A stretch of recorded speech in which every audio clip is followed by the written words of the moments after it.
भगवान बुद्ध आणि त्यांचा धम्म, चतुर्थ खंड भाग 3, त्यामधील पाठ 8वा, विवेकशीलता आणि एकाग्रता. विवेकशीलता आणि एकाग्रता. प्रत्येक बाबतीत विवेक ठेवीत जा. प्रत्येक बाबतीत विवेक ठेवीत जा. सावधान राहत जा. सावधान राहत जा. आस्थायुक्त आणि धैर्यशील राहत जा. हा बौद्ध जीवन मार्ग आहे. पहा काय म्हटलं गेलेलं आहे. प्रत्येक बाबतीमध्ये विवेक ठेवीत जा म्हणते. विवेक. सावधान राहत जा म्हणते. सावधान नाही राहिलं तर मग कसं गडबड होते. आस्थायुक्त आणि धैर्यशील राहत जा. हा बौद्ध जीवन मार्ग होय. हा बौद्ध जीवन मार्ग होय. आस्थायुक्त राहत जा म्हणते. आस्था ठेवली पाहिजे आपण भगवान बुद्धांवर. आपण जे काही आहोत ते आपल्या विचारांचा परिणाम आहे. आपण जे काही आहोत ते आपल्या विचारांचा परिणाम आहे. ते सर्व आपल्या विचारांवर अधिष्ठित आहे. म्हणजे आपण आज जे आपली हालत आहे, जे काही आपलं हे आहे, हे आपल्या विचारांमुळे आहे. आपलं जे आपल्याला भेटले, जे आपल्यासोबत घडलं, जे आपले विचार भेटले आपल्याला, आणि त्या विचारांच्या भरोशावर आपण आता तयार झालेलो आहोत. मग कोणी असते रागीट, कोणी द्वेषी, कोणी लोभी, कोणी मोही. तो विचारधारेचा परिणाम आहे तो. म्हणून धम्म त्याला दूर करते. म्हणून धम्म वारंवार श्रवण करून त्यामध्ये तल्लीन होणं हे उत्तम मंगल आहे. आपण जे काही आहोत ते आपल्या विचारांचा परिणाम आहे. ते सर्व आपल्या विचारांवर अधिष्ठित आहे आणि आपल्या विचारांचेच बनलेले आहे. जर मनुष्य दुर्विचाराने बोलू लागेल, कृती करू लागेल, तर दुःख त्याचा पाठलाग करीत राहते. दुःख त्याचा पाठलाग करीत राहते. शुद्ध विचाराने बोलले आणि चालले तर सौख्य चालून येते, म्हणजे सुख चालून येते. म्हणून शुद्ध विचारांना अतिशय महत्त्व आहे. अविचारी बनू नका. आपल्या विचारांवर लक्ष असू द्या. कर्दमात रुतलेला हत्ती ज्याप्रमाणे आपली मोकळीक करण्यासाठी झटतो, त्याप्रमाणे असत्मार्गावर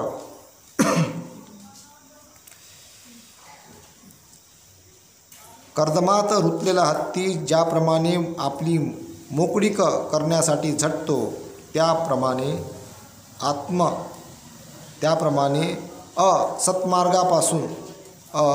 असत्मार्गापासून आपली मुक्तता करा. म्हणजे असत्याच्या मार्गापासून आपली मुक्तता करा म्हणते.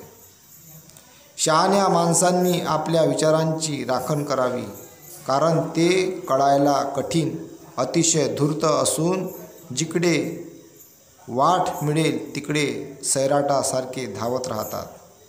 सुरक्षित विचार हे सौख्यदाते आहेत. कशातरी शाकारलेल्या घरात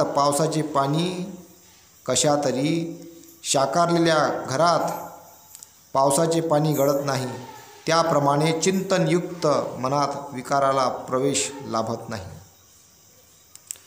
म्हणते शाकारलेल्या घरात पावसाचे पाणी गळत नाही. जे घर व्यवस्थित शाकारलेलं आहे त्याच्यामध्ये पाणी गळत नाही.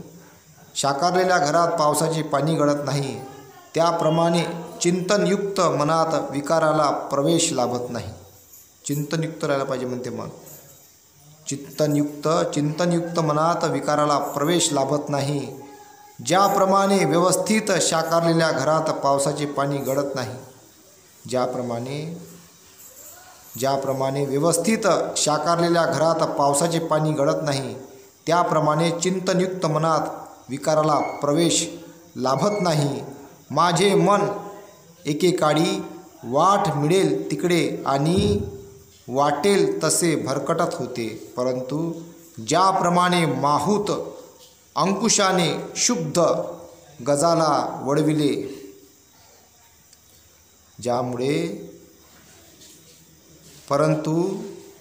ज्याप्रमाणे माहूत अंकुशाने शुद्ध गजाला वळवित असतो, त्याप्रमाणे मी आता आपल्या मनावर स्वामित्व गाजवित आहे. दुर्निर्वार आणि सैराट अशा मनाला काबूत ठेवणे ही उत्तम गोष्ट आहे. काबूत ठेवलेले मन सुखाचे उगमस्थान आहे. म्हटलं गेलेलं आहे, मनाले बा काबूत ठेवा, का ते चंचल आहे, ते जर भटकलं, हानीकडे भटकलं तर नुकसानदायक आहे म्हणते. आणि म्हणून म्हटलं गेलेलं आहे, काबूत ठेवलेले मन सुखाचे उगमस्थान आहे. दूरवर भटकणाऱ्या मनाला लगाम घालणारे कामबंधनापासून विमुक्त होतात. जर माणसाची श्रद्धा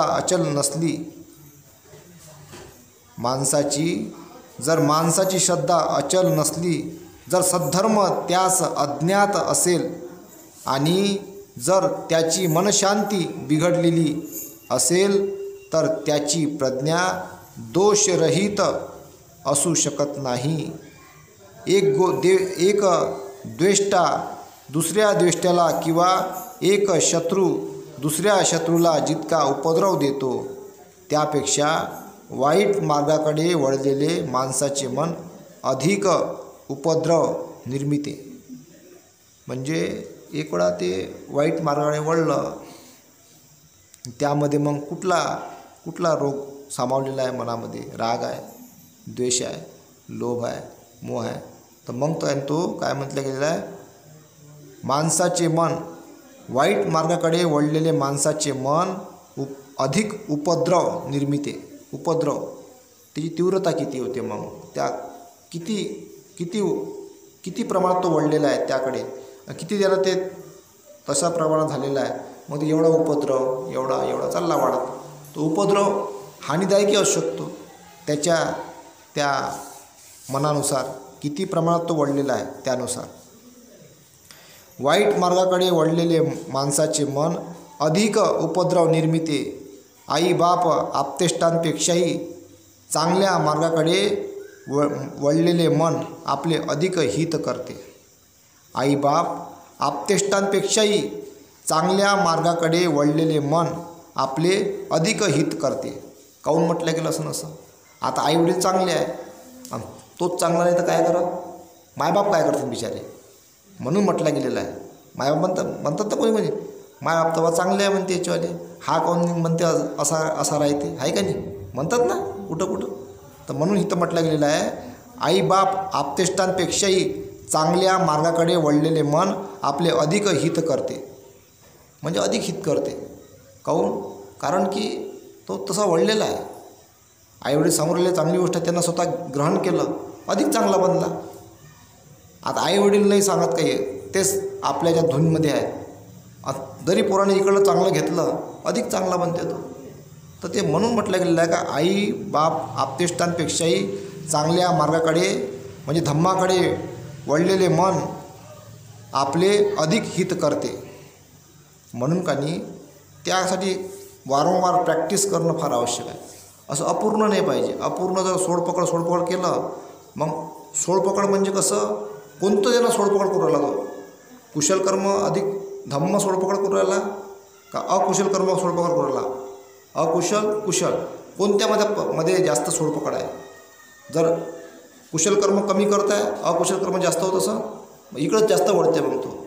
आणि मग अकुशल कर्माकडे वळला, मग वाढले दोष, झाला दुःखी, अधिक जास्त दुःखी, मग तिकडं तो वाहून जाते. मग आणि वाहून गेला का मग काही लय मोठी हानी होते. म्हणून काही कुशल कर्माकडे वारंवार सातत्य त्याच्यामध्ये राहिलं तर माणसाचं काही मन ते असं नियंत्रणात राहते. मग ते असं काबूत राहते, चिंतनशील राहते. मग ते नाही हानी नुकसान नाही, मग तो असा हे करून घेते, झटका मारते येते, उधर मज्जा उधर अंधेरा आहे, असं त्याला ते मन ते तयार होते आपोआप. म्हणून का नाही त्याने चिंतनशील मन पाहिजे. चिंतनशील का कुठल्याही गोष्टीचा म्हणते काही अशा गोष्टी आहेत म्हणते इमोशनलमध्ये, रागामध्ये, भावनिकतेमध्ये, आनंदामध्ये निर्णय घेऊ नये म्हणते. माहिती आहे का?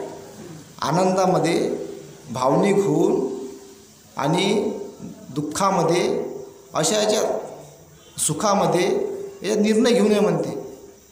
तिथं आणि जागरूकता राहून निर्णय घ्या म्हणते, तर तो निर्णय योग्य होते. नाही तर मग भावनेच्या भरात घेतला निर्णय, मग म्हणतो अरे बरोबर नाही झालं, असं होते ते. आणि म्हणून का नाही जागरूक राहणं आणि चिंतनशील मन राहणं हे फार आवश्यक आहे. आणि चिंतनशील आपलं मन नेहमी असलं पाहिजे.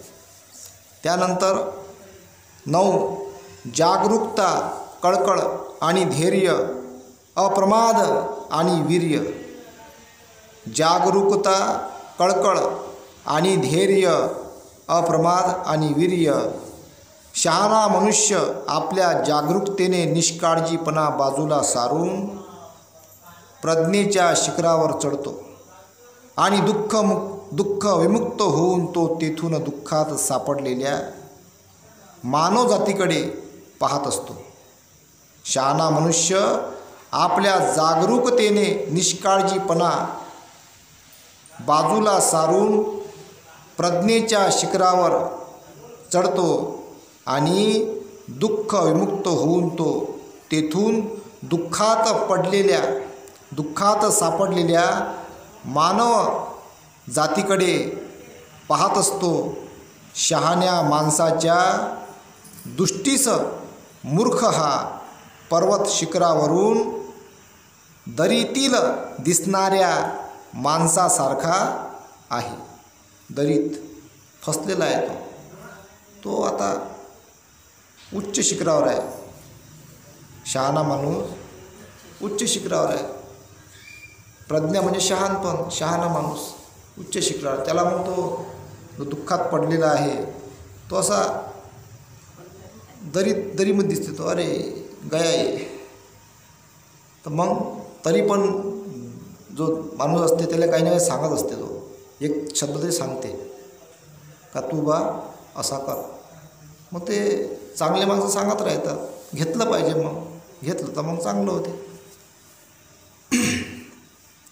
निष्काळजी लोकांमध्ये जागरूक, निद्रिस्तांमध्ये जागृत असा तो शहाणा मनुष्य उमदा घोडा जसा अडेल तट्टूला मागे टाकून पुढे जात असतो तशी प्रगती करीत असतो.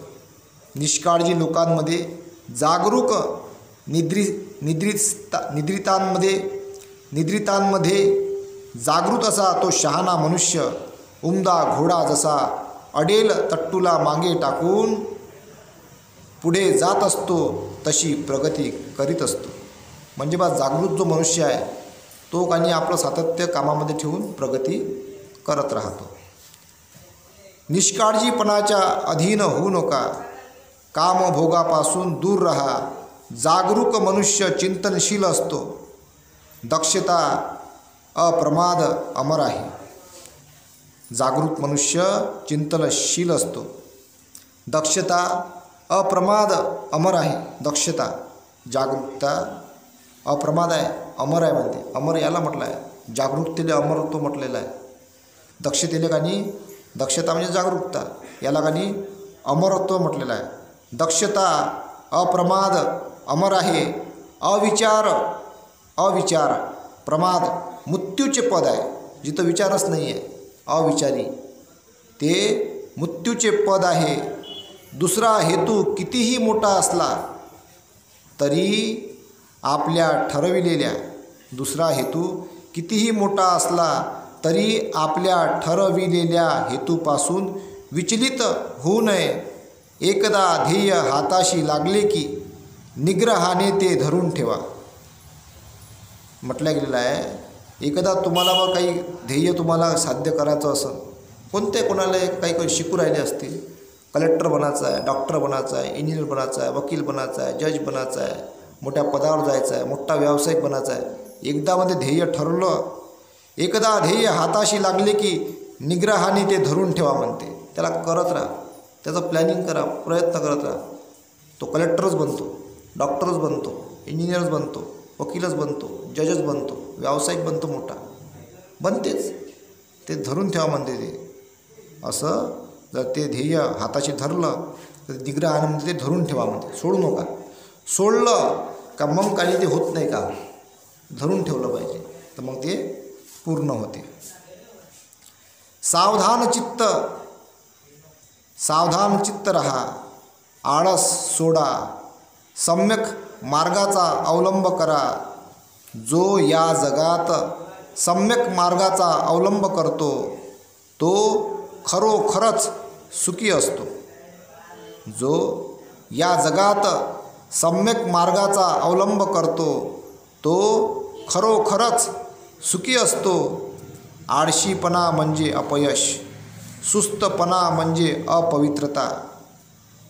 सतत प्रयत्न आणि सम्यक दृष्टी ह्यांच्या सहाय्याने शरीरात घुसलेला आळशीपणा हा विषारी बाण उपटून काढा. शरीरात घुसलेला आळशीपणा हा विषारी बाण उपटून काढा. प्रमादात फसू नका, विषयोपभोगात आसक्त राहू नका. अप्रमत्त बना व ध्यानात मग्न राहून विपुल सुख संपादन करा. ध्यानात मग्न राहा म्हणते. ध्यानात, आता ध्यानात असं जर गृहस्थ माणूस जर दिवसभर राहिला ध्यानात काय होईल? आता समजून घ्या 8 घंटे झोप घेतली आणि दिवसभर ध्यानात राहिला, काय म्हणून घरचे बाप्पा काय होईल? याचं तुम्हाला फक्त अर्धा घंटा किंवा पाऊण तास एवढंच करावं लागेल तुम्हाला हे ध्यान. नाही तर म्हणता बा ध्यानच सांगितलं आम्हाला, ध्यानात मग्नच राहा म्हणते. ध्यानात मग्न राहा म्हणजे हे एवढं एकाग्रतेसाठी हे ध्यान अर्धा पाऊण तास ठीक. नंतर मग ध्यान कोणतं आहे? काम, हे ध्यान आहे. कामात मग्न राहा, हे पण ध्यान आहे बरं. हां, चालता बोलता उठता बसता चांगला व्यवहार, चांगलं जगणे हे पण एका प्रकारचं ध्यान आहे. तर हे करा म्हणते ध्यान. आणि हे पण करा जेवढी गरज आहे तो आपल्याला एकाग्र चिंतनासाठी, तर ते पण ध्यान केलं पाहिजे. अप्रमत्त बना व ध्यानात मग्न राहून विपुल सुख संपादन करा. मग हे न काय होते, आपल्याला सगळे कामं होतात. 2 पैसे आपल्या पैसे येते, कामही होतात, आपल्या ज्या समस्या आहेत त्या निपटून जातात. प्रयत्न करत राहायचे आहे का नाही. पण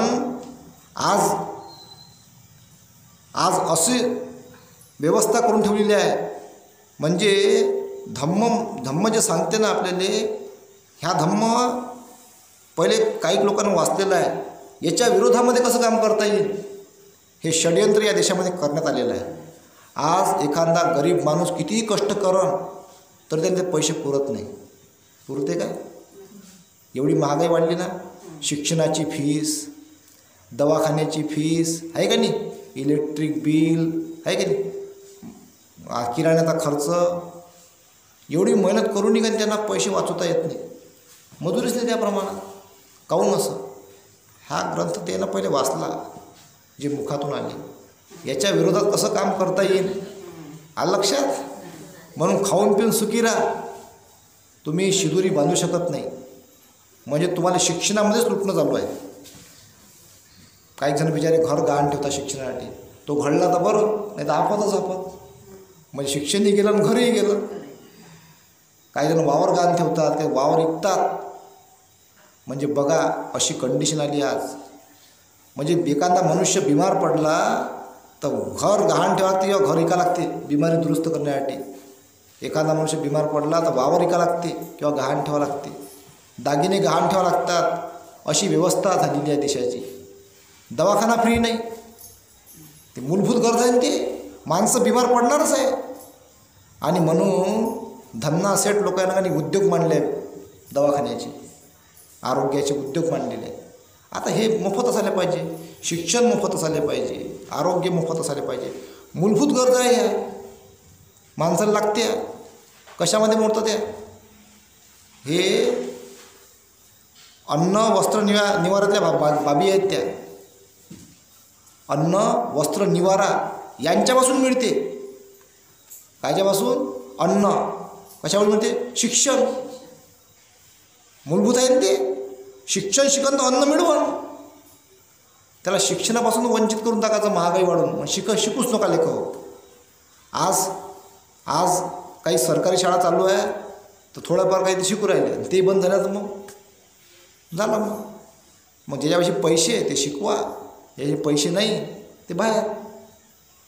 मग अशी व्यवस्था ही जर तयार होत असेल तर ही अत्यंत नुकसानदायक बाब आहे. हे आपण लक्षात घेतलं पाहिजे. आणि दवाखान्यामध्ये काही खूप हानी होत असते. दवाखान्यामध्ये मनमानी फी असते. एवढे पैसे भरा, तेवढे पैसे भरा, इतके भरा, तितके भरा, आहे का नाही? त्यामध्ये गव्हर्नमेंटचं काही वॉच नाही आहे का एवढे बघा, एवढेच घ्या लागल ह्या ऑपरेशनचे, नाही तर घेता येणार नाही, असं आहे का काही? अनलिमिटेड म्हणजे तोंडाला बोलावून ते शब्द. म्हणून काही सगळी सरकारी यंत्रणा राहिली तर कसं काही ते त्याच्यामध्ये मापदंड राहते, काही नियंत्रण राहते, तर फार मोफत दरामध्ये कार्य होते. म्हणून सरकारी यंत्रणा जिवंत असणं फार आवश्यक आहे. आता तर असं जी आर निघाला म्हणते का बा कामाचे 8 तासावरून डायरेक्ट 8-9 तासावरून डायरेक्ट 12 तास झालं म्हणते. म्हणजे पुरं कमजोर होऊन जा काम करू 12 घंटे. आणि मग काय आला कामावून झोपाचंच काम आहे, थकून जाते ना. म्हणजे विचार करायची का नाही तुमची प्रवृत्ती थांबून दिली. बाबासाहेबांनी म्हटलं होतं 8 घंटे काम असलं पाहिजे. तो 8 घंटे परिवाराला देऊ शकते, 8 घंटे बिचारा आराम करो, अशी ते रचना आहे. 8 घंटे काम, 8 घंटे परिवाराला आणि 8 घंटे आपला आराम. ह्या रचनेला तोडून टाकलेलं आहे. बघा सगळं विरोधामध्ये काम करत आलं नाही का? म्हणजे बाबासाहेबांच्या इकडे हार चढवायच्या पाया लागायच्या आणि दुसरीकडे त्यांच्या विरोधामध्ये कार्य करायचं. हे नुकसानदायक बाब आहे. हे आपण लक्षात घेतलं पाहिजे. जो विचारपूर्वक आचरण करणारा आहे व अप्रमत्त आहे अशा पुरुषाचे यश सारखे वाढत राहते. अशा पुरुषाचे यश सारखे वाढत राहते. म्हणून आता ही जी लाईन आहे, जो विचारपूर्वक आचरण करणारा आहे व अप्रमत्त आहे अशा पुरुषाचे यश सारखे वाढत राहते. कसे वाढणार यश? बांधून टाकून तुम्हाला जागोजागा राहतं. आणि ज्याचं अगोदर यश वाढलं त्यानं याच्यावर कामच नाही केलं, जागृतच नाही केली. ते म्हणते आपण ठीक आहो, म्हणते आता आपण एवढे ह्या गरिबीच्या बाहेर गेलो म्हणते आपण, आपल्याला काही करायची गरज नाही. आता हे आता जे आहेत म्हणते गरीब ते अंधारात आहे. आणि जे लोक काम करू राहिले प्रामाणिकपणे त्याला फोकस नाही करत. या देशामध्ये 4 यंत्रणा असतात जे देश चालवते. एक संसद असते, विधायिका संसद ज्यामध्ये विधायिका असते, लोकसभा, राज्यसभा, विधानसभा, विधान परिषद. दुसरं असते कार्यपालिका ज्यामध्ये मोठे मोठे पदं येतात, अधिकारी येतात राष्ट्रपतीच्यापासून खालपर्यंत. त्यानंतर येते कार्यपालिका, त्यानंतर न्यायपालिका येते. न्यायपालिकामध्ये सगळे सिटीपासून तर राष्ट्रीय स्तरावर येते जज. आणि त्यानंतर येते मीडिया बाहेरचा असते. पण मीडिया काय करते? ह्या तिघाले मेसेज देत राहते. तिघाले काय देते? मॅसेंजर राहते हा मीडिया. का इथं गरिबी आहे, इथं पाण्याची सोय नाही, इथं भूकमरी आहे, इथं शिक्षणाची व्यवस्था नाही. तो मीडिया झोपलेला आहे. दाखवते काय माहिती आहे? आता पाहतो मी जंगलात जाऊन वाघ, सिंह हेच दाखवते बातम्या. शेर आया है, शेर उसको खाएगा, मगरमच्छ. म्हणजे TRPसाठी कारण आता हे दाखवून चालू होते. म्हणजे भलकोणत्याच बातम्या. एखादा पोरगा नदीमध्ये पडला असेल, ये बच्चा नदी में डूब गया, 500 रुपये के लिए वो डूब. म्हणजे अशा बातम्या दाखवायच्या का माणसाने काही भटकून टाकायचं. कामाच्या बातम्या नाही दाखवत. शिक्षणावर बातम्या झाल्या पाहिजे, शिक्षणावर डिबेट झाली पाहिजे. मोठे मोठे अभ्यासक लोकांना मोठ्या मोठ्या चॅनलवाल्यांना बोलावलं पाहिजे. नॅशनल चॅनल आहे त्यांनी बोलावलं पाहिजे. शिक्षणावर डिबेट झाली पाहिजे, चर्चा झाली पाहिजे. का आजची शिक्षण व्यवस्था काय आहे, हे खरंच पोषक आहे का, पोषक नाही आहे का, याच्यावर चर्चा झाली पाहिजे. त्यानंतर आरोग्य आहे, आरोग्यावर डिबेट झाली पाहिजे, चर्चा झाली पाहिजे. का बा जे आरोग्याचे दवाखाने आहेत मोठमोठे, हे खरंच आजच्या जनतेला आवश्यक आहे का नाही, याच्यावर डिबेट झाली पाहिजे. त्यानंतर मीडियावाल्याचं काम आहे का जनतेमध्ये घुसणं, गावागावात, नगरानगरात, जिल्ह्यात, आदिवासी भागामध्ये सगळ्या भागामध्ये जाऊन लोकांची विचारपूस करणं का तुम्हाला बा ह्या ज्या आरोग्याच्या सुविधा आहे तुम्हाला चांगल्या वाटतात का? हे मीडियाचं काम आहे. कामच नाही काही. सब शांत असं दिसते ना आपल्याला. फक्त सोशल मीडिया काहीतरी काम करून राहिला, पण त्याची बी ताकद कमी आहे. ते लाखो लोक तरी 2-3 वर्षाच्या बाद पाहतात. फार कमी त्याची ताकद आहे. पण त्याच्यावरही काही काम करणारे असंख्य लोक आजही आहेत. ते आपण जाणून घेतलं पाहिजे. चांगल्या बातम्या आपण निवडल्या पाहिजे. त्या चांगल्या बातम्या आपण पाहिल्या पाहिजे ज्या जागृत आपल्याला करतात. जो हा ओरिजिनल जो मीडिया आहे हा कोणत्या लोकांच्या हाती आहे हे आपण ओळखलं पाहिजे. म्हणून का नाही ही यंत्रणा खरंच काम करत आहे का, खरंच काम करत आहे का नाही याच्यावरही आपलं लक्ष असलं पाहिजे. आणि म्हणून का नाही हे यश सारखे वाढत राहते. हे यश वाढणाऱ्या लोकांचं काम आहे. आता यशच नाही वाढणार तर तुम्ही काय जागरूकता राहासाल, काय त्याच्यावर लक्ष ठेवसाल काही. म्हणून का नाही ह्या सगळ्या हे ग्रंथ जो सांगते आपल्याला प्रगतीचा मार्ग याच्या विरोधामध्ये व्यवस्था तयार झालेली आहे, हे लक्षात ठेवा. यानंतर दुःख आणि सुख, दान आणि कर्म.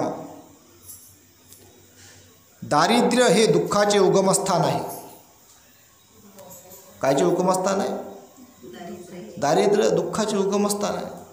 मग काय करायचं? वाचलं ना त्यानं हा ग्रंथ पहिलेच वाचला जो मुखातून आलेला आहे. आणि तो राग करते, द्वेष करते. राग आणि द्वेष करण्याला मग काय करा, तो लोगों को गरीब बनाव. या बहुजन लोकांना काय करा, गरीब बनवा पहिले. गरीब कसे बनतील? शिक्षणानं गरीब बनते. शिक्षणाचा अभाव, शिक्षण महाग करून टाका. विका शिक्षण, बिझनेस. अजून काय विका? आरोग्य विका, दवाखाना त्याचा बिझनेस. दवाखान्यात पैसे लावलो पुरा भिकारी, शिक्षणामध्ये पैसे लावलो पुरा भिकारी.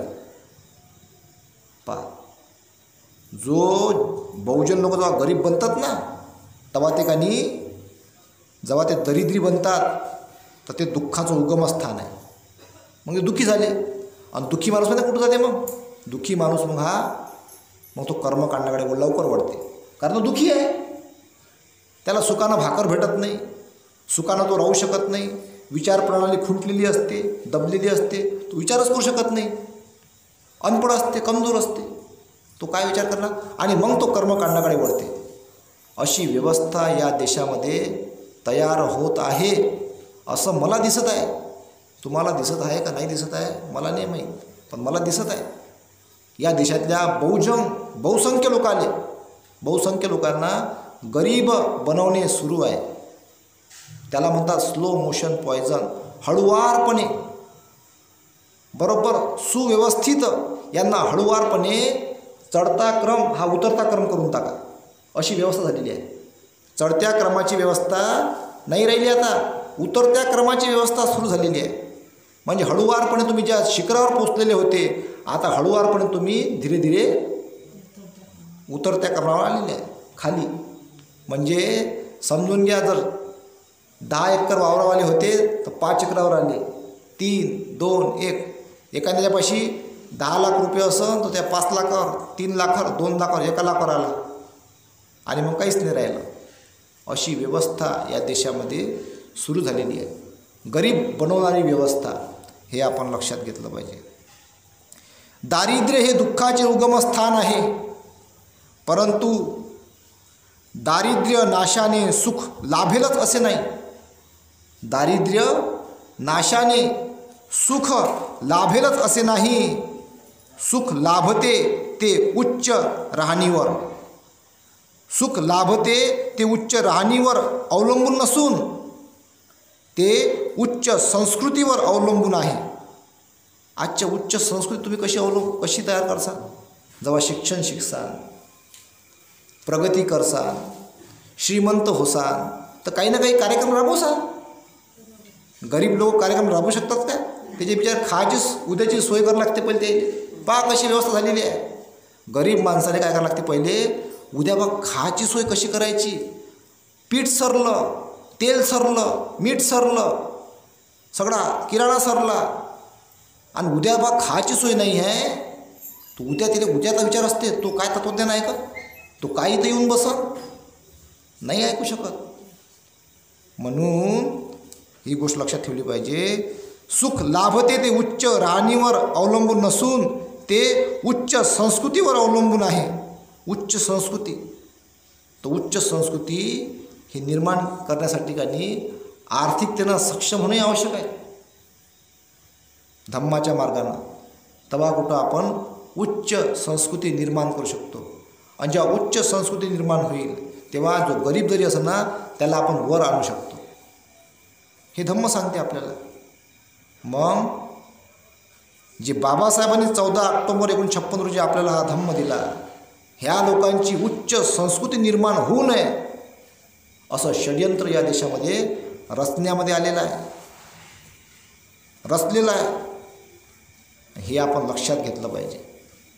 म्हणून हा उतरता क्रम व्यसनाच्या आहारी टाकणे, व्यसन निर्माण करणे, व्यसनाची व्यवस्था तयार करणे, मग नशेच्या आहारी तरुणाईला लोटणे, ही एक प्रकारचं काही षड्यंत्र हे आपल्याला लक्षात घेतलं पाहिजे.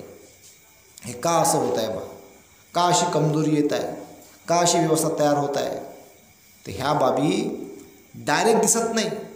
ह्या मग कालांतराने 10 वर्षाने 15 वर्षाने अधिक जास्त प्रमाणात याचा प्रभाव आपल्याला जाणून येतो, दिसते. आणि मग तेव्हा काही वेळ निघून गेलेली असते. म्हणून आताच जागी राहणं फार आवश्यक आहे. सुख लाभते ते उच्च राहणीवर अवलंबून नसून ते उच्च संस्कृतीवर अवलंबून आहे. हा बौद्ध जीवन मार्ग होय. क्षुधा हा एक भयंकर रोग आहे. क्षुधा कायले म्हणतात? क्षुधा शब्द आहे इथं. क्षुधा हा एक भयंकर रोग आहे. आरोग्य ही सर्वश्रेष्ठ देणगी आहे. समाधान ही सर्वश्रेष्ठ संपत्ती आहे. विश्वास हे सर्वश्रेष्ठ नाते आहे. आणि निर्वाण हे सर्वश्रेष्ठ सुख आहे. आरोग्य काय म्हणते? सर्वश्रेष्ठ देणगी आहे आरोग्य. आता आरोग्य चांगलं कधी राहील? जेव्हा काही 2 पैसे राहतील, धम्माचे चांगले विचार राहतील, तेव्हा आरोग्य चांगलं राहील. त्यानंतर समाधान ही सर्वश्रेष्ठ संपत्ती आहे. धम्म आपल्यापाशी राहील समाधान राहील. समाधान ही सर्वश्रेष्ठ संपत्ती आहे. विश्वास हे सर्वश्रेष्ठ नाते आहे. जेव्हा धम्म राहील, धम्माचे आचरण होईल, तेव्हाच विश्वास निर्माण होईल. म्हणून म्हटलं गेलेलं आहे विश्वास हे सर्वश्रेष्ठ नाते आहे आणि निर्वाण हे सर्वश्रेष्ठ सुख आहे. निर्वाण कधी प्राप्त होईल? जिवंतपणी, जाण्यावर नाही होत. निर्वाण जिवंतपणी प्राप्त होते. सर्वश्रेष्ठ सुख आहे ते. हे उच्च संस्कृतीवर अवलंबून आहे. म्हणून उच्च संस्कृती आपली निर्माण झाली पाहिजे. जे आपला द्वेष करतात त्याचा द्वेष न करता आपण सुखाने राहायला शिकले पाहिजे. जे आपला द्वेष करतात त्याचा द्वेष न करता आपण सुखाने राहायला शिकले पाहिजे. आपण तर द्वेष नाही करत, पण ते करतात ना, म्हणून बोला लागते. डोळे उघडले पाहिजे ना, म्हणून बोला लागते. आपण द्वेषाने बोलत नाही, सुधारला पाहिजे म्हणून बोलतो. सुधर, वारंवार म्हणतो सुधर बा. नाही तर ते भीमा कोरेगावचं काय तसं पुन्हा आम्हाला चांगलं नाही वाटत आहे का नाही? भीमा कोरेगावचा इतिहास पुन्हा अधिक बा काही कालांतरानं घडावं असं आम्हाला वाटत नाही ना. कारण त्याच्यामध्ये फार हानी आहे, फार नुकसान आहे. असं होता कामा नये. म्हणून जो समजदार जो स्वतःला समजते, स्वतः समजदार, आम्ही बा लय समजदार आहोत, तर त्यानं बा समजदारी दाखवली पाहिजे. चांगलं राहायला पाहिजे. चांगली व्यवस्था निर्माण या देशामध्ये केली पाहिजे. जे आपला द्वेष करतात त्याचा द्वेष न करता आपण सुखाने राहायला शिकले पाहिजे. रुग्णाईत माणसात आरोग्य राखून आपण सुखाने राहायला शिकले पाहिजे. रुग्णाईत माणसात आरोग्य राखून आपण सुखाने राहायला शिकले पाहिजे. म्हणजे जी रोगी माणसं आहे बा रुग्णाईत माणसात आरोग्य राखून, रुग्णाईत माणसं कोण असतात? रागाने भरलेली, द्वेषाने. हे रुग्णाईत माणसात आरोग्य राखून आपण सुखाने राहायला शिकले पाहिजे. लोभी माणसात आपण निर्लोभता ठेवून सुखाने राहायला शिकले पाहिजे. शेत जसे तणाने नाश पावते, त्याप्रमाणे मानवजात दुर्विकाराने नाश पावते. म्हणून वीतराग पुरुषांना दिलेले दान महान फलदायी होते. म्हणून दान पारमी वाढवा म्हणते. जे आपल्याला वाटतात बा हा वीतरागी आहे, सतत चांगला मार्ग सांगत राहते, म्हणून म्हटलं गेलं आहे अशा वीतरागी पुरुषांना दिलेले दान हे महान फलदायी होते. शेत जसे तणने नाश पावते, त्याप्रमाणे मानवजात गर्वाने नाश पावते. म्हणून गर्वरहित पुरुषांना केलेले दान महान फलदायक होते. गर्वरहीन पुरुषांना केलेले दान महान फलदायक होते. शेत जसे तणाने नाश पावते, त्याप्रमाणे मानवजात विषयोपभोगाने नाश पावते. म्हणून विषयासक्त पुरुषांना केलेले दान महान फलदायक होते. धर्मासाठी केलेले दान हे सर्वश्रेष्ठ दान आहे. धम्मासाठी केलेले दान हे सर्वश्रेष्ठ दान आहे. धर्माचे माधुर्य सर्व माधुर्यात श्रेष्ठ आहे. धर्मापासून होणारा आनंद हा सर्व आनंदात श्रेष्ठ आहे. धर्मापासून होणारा आनंद हा सर्व आनंदात श्रेष्ठ आहे. धर्मशब्द चांगला कधी झाला? धम्मापासून. धम्माची सावली पडली धर्मावर. जो धम्माला लागून धर्म आहे आपला, या धर्माला चांगलं स्वरूप झालं धम्मापासून लाभलेलं आहे. धर्मापासून होणारा आनंद हा सर्व आनंदात श्रेष्ठ आहे.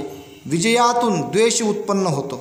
विजयातून द्वेष उत्पन्न होतो, कारण जीत हा दुःखी असतो. जीत हा दुःखी असतो. जय पराजयाची भावना सोडून जो समाधान वृत्तीत राहतो तो सुखी होतो. समाधान वृत्तीत राहतो तो सुखी होतो. म्हणजे काहून म्हटलं गेलं असं? विजयातून द्वेष उत्पन्न होते म्हणते. होतेच ना, हार जीत राहते तर आहे का नाही? विजयातून द्वेष उत्पन्न होतो, कारण जीत हा दुःखी असतो. जय पराजयाची भावना सोडून जो समाधान वृत्तीत राहतो तो सुखी होतो. कामासारखा दुसरा अग्नी नाही, द्वेषासारखे चुकीचे निशान नाही, शरीरासारखे दुसरे दुःख नाही, शांतीसारखे दुसरे सुख नाही. शांतीसारखे सुख नाही म्हणते. शरीरासारखे दुसरे दुःख नाही. शरीर म्हटलं गेलेलं आहे दुःखाचं घर आहे बा. म्हणून तो धम्म आहे. का हे दुःख दूर करायचं आहे ना शरीराचं, म्हणून धम्म आहे. म्हणून म्हटलं गेलेलं आहे का शरीरासारखे दुसरे दुःख नाही, शांतीसारखे सुख नाही. तर शरीराला शांत करावं लागते प्रत्येक बाबीमध्ये, तर ते सुखी होते. दुसरे काय अपशब्द बोलतात, काय दुष्कृत्य करतात, काय पूर्ण करतात व काय अपुरे सोडतात, यावर दृष्टी ठेवू नका. आपण काय पूर्ण केले आणि काय अपुरे सोडले यावर लक्ष ठेवणे अधिक चांगले. जे विनयशील आहेत, जे चित्तशुद्धी व्हावी म्हणून इच्छितात, जे अनासक्त आहेत, एकांत प्रिय आहेत, ज्यांचे आचरण शुद्ध आहे, जे विवेकशील आहेत, त्यांचे जीवन नेहमीच खडतर असते. सांगा नाही का आफत? किती मोठी आफत आहे. खडतर शब्द आला तिथं तकलीफ. खडतर म्हणजे तकलीफ. ते मुरुम गोटे, खडे गोटे, असा प्रवास, काटे गोटे, खडतर. ज्यांचे आचरण शुद्ध आहे, विवेकशील आहेत, त्यांचे जीवन नेहमीच खडतर असते. ते म्हणतात ना, मला असं काऊन आहे बा, तर ते खडतरच प्रवास राहते तो. त्यांचे जीवन नेहमीच खडतर असते. तेजस्वी घोड्याला भरधाव धावण्यासाठी चाबकाचा फटकारा लागत नाही. जगामध्ये त्या तेजस्वी घोड्यासारखा कोणी आहे काय? प्रश्नही आहे आणि त्याच्यामध्ये सांगितलेलं आहे, कोणी आहे काय की जो दोषास्पद नाही, ज्याला ठपका लावण्याची वेळ पडलेली नाही. असा कोणी आहे का म्हणते बा, जो दोषास्पद नाही, ज्याला ठपका लावण्याची वेळ पडलेली नाही. कोणाशीही कठोरतेने बोलू नका.